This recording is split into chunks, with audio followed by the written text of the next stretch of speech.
Hello everybody and welcome to this fourth Saturday garden update for August. Here we are looking in the aviary. I've done some organising, putting groups of plants together. Here's all the Buddleias I've dedicated to this little shelf here on the side. All these, one or two with flowers. But yes, I thought I'd keep a little collection of Buddleias.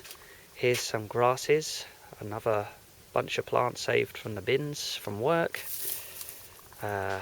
There's a Buddleia at the back there. That was a cutting that's pretty much taken whole as it was, which normally they die back a little bit and then they come back when the roots grow, but that one just took straight away. Here's some other plants. These are from my dad, or ones that I found. This one I think was one I found on the left. Here all the oak trees. I've put them all together here. And here are the sedums. These were more cuttings, but these look like they'll flower nicely. And some maples. There's a few, just storage on the floor. In the greenhouse, the mini greenhouse, I've got all the lettuce that my dad gave me. This is growing really nicely. Been watering this, keeping it nice and hydrated, growing well. Down here in these boxes, I will show you what I've got. And the lids are off. In the left one, I've got Cotoneasters from the front of the house. Yeah, these I took from the 14th up to the 18th or so. So they're all quite fresh. These are from the tree, the false Acacia.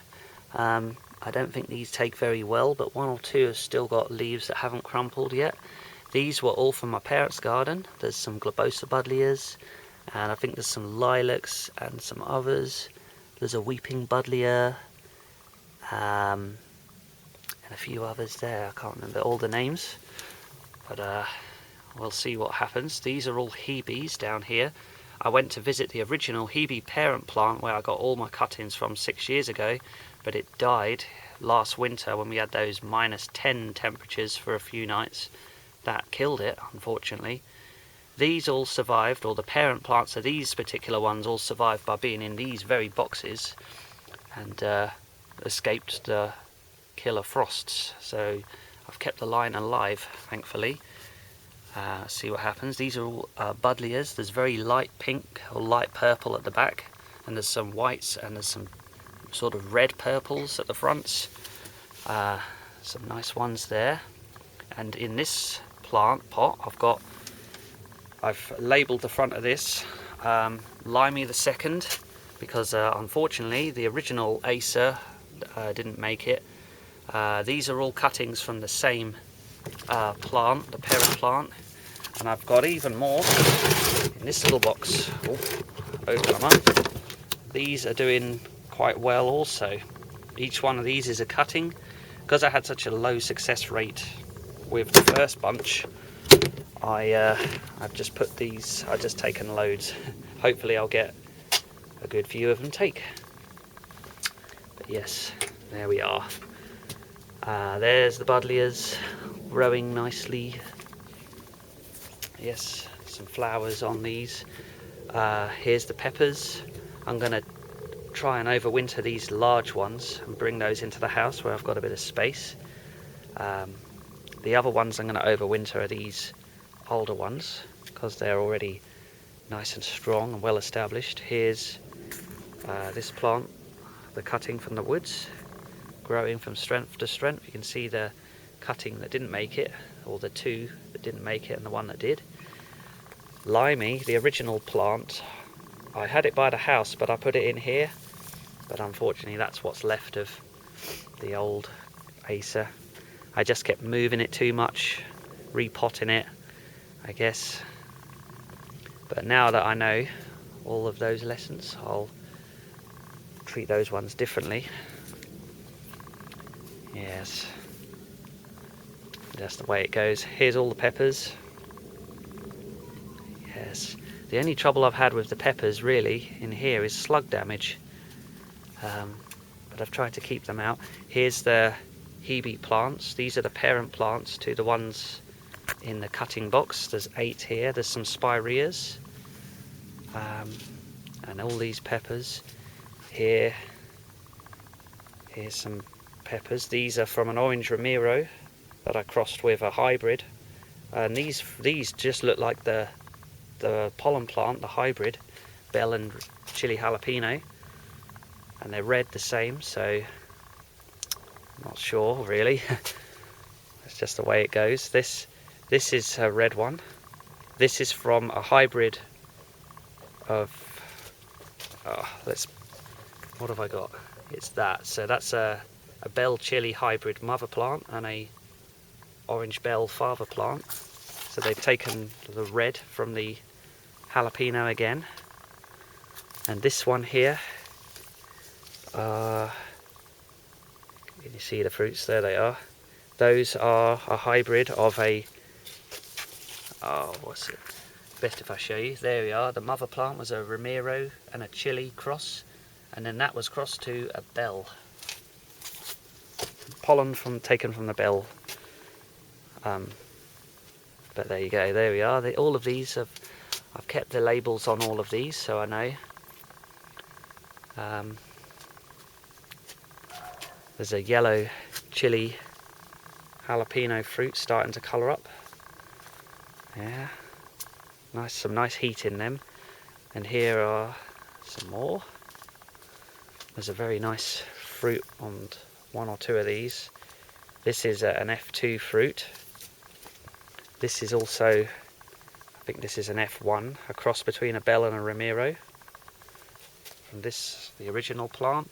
This is the one that got infected in winter 21, and I cut it there, and then it sent this side shoot, and that was over 18 months ago. This one here in the middle did the same. It got infection high up, so I cut it there, and it's now sending all these new little branches and surviving. So actually I'm going to try and overwinter that, and it should be fine for another year. But there you go. Here's the runner beans. There's not really much in the way of runner beans left. There's a few flowers up there, but I'm literally going to be saving some of the beans that are left on there for next year to grow, start again. Here are all the plants from work that I got in July. They're actually looking really splendid. They've come back after looking dead, and there's some more on the end that were saved from the bins. Over this side you've got all these maple trees. Here they are. There's about 25 of them or so there. A nice little forest. I'm going to have to cut these so they don't get too tall, keep them a nice size. Tomatoes on this side, Buddleias, Forsythia. Red hot poker comes out this month, always looks good. It gets the little wasps on it to pollinate the flowers. They're wasps love. They're like little bees. There you go. There's a wasp. You can see that. That is a little wasp. It goes into the flower. Makes a change from flying around the bins, stinging people. Yeah. There's the hydrangea. The colour on the flowers is sort of turning whiter now. These begonias look absolutely brilliant in this pot. Makes me think I should save some of those ones and put them in a bigger pot as well. These are looking nice, the geraniums. Not this one in the middle. Yeah, there's the spirea, there's the maple. The maple, it looks nice on the upper leaves, but down there you can see some of them have got this spattered effect. I'm wondering if that's from too much comfrey and stinging nettle fertilizer that I blended up and I put in water and gave it it might be too much of a good thing, but I'll just leave it and see if it recovers. Yeah, here's the sedums. These should look good next month, and the lavender and this plant. In the house you can see I've put this here, the original jade, and all these little ones are the cuttings. And there's an epiphyllum. I've given these epiphyllums little stands, little what are they, little platforms to stand on. But there we are. I'm going to move the I'm still going to put the peppers here, but I'm going to just move these over. And there we are. That's the update for August. Just a few more plants in the house. This is a new orchid that I got from work. I've potted it up into a bigger pot with more. I put more chippings into it so that it's got room to grow, and kept it nice and watered. It looks happy. I haven't lost any flowers, which I'm happy about. Back over here, the other side of the conservatory, in its old spot, I've put the Calathea back. I thought I'd lost this because all the leaves just died suddenly and it looked really bad a few months ago. But I had this just outside in the greenhouse on the floor, out of the way, where it wasn't getting soaked or too cold. The summer's brought it back,